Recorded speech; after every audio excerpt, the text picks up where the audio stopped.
Amid the gleaming lights and architectural wonders of the 1893 Chicago World's Fair, a man was quietly building something grotesque, an edifice not of dreams, but of nightmares. This was no ordinary hotel. Behind its walls lay hidden rooms, trapdoors, soundproof vaults, and incinerators. And in its shadow lurked a man who would go down in history as America's first known serial killer, Herman Webster Mudgett, better known as H.H. Holmes. Born in 1861 in Gilmanton, New Hampshire, Herman Mudgett was an intelligent child with a fascination for medicine and anatomy. But that interest turned dark. Rumors say he practiced surgery on animals and possibly more, long before medical school. He later changed his name to Dr. Henry Howard Holmes, hoping to escape a trail of scams and frauds. But it was in Chicago, under this new name, that Holmes would unleash his most sinister plan.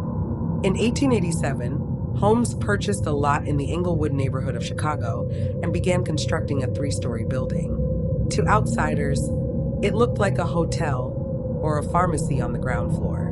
But what no one knew was that Holmes personally hired and fired multiple construction teams to ensure no one would fully understand the layout. The result? A horrifying maze of hidden chambers, windowless rooms with gas lines, soundproof vaults where screams would never be heard, chutes that dropped bodies straight to the basement, false doors, secret staircases, and a crematorium. It was a house designed not for living, but for murder.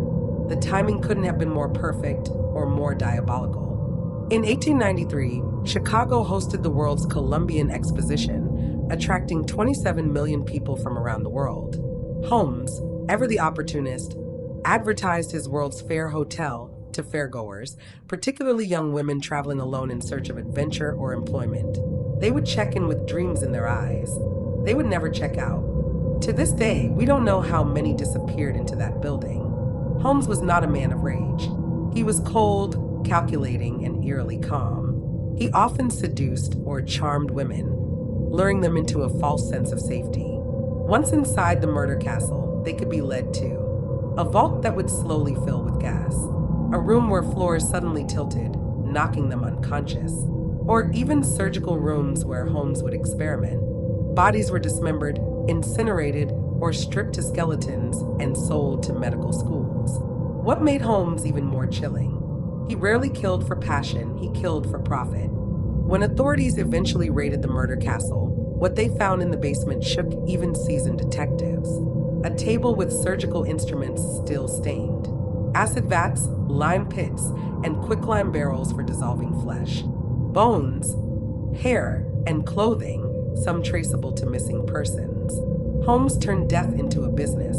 He defrauded life insurance policies, sold cadavers, and looted his victims. One detective later said, "It was the closest thing to hell I've ever seen." Holmes's undoing didn't come from his murders, but from his scam gone wrong. He killed his business partner Benjamin Pitzel and planned to collect insurance money. But he didn't stop there. Holmes then murdered Pitzel's 3 children, believing they might talk. The trail finally caught up with him.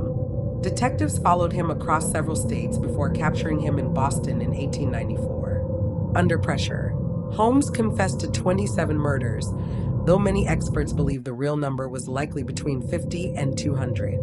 In 1896, he was hanged. Witnesses claimed he showed no remorse, smiling until the end.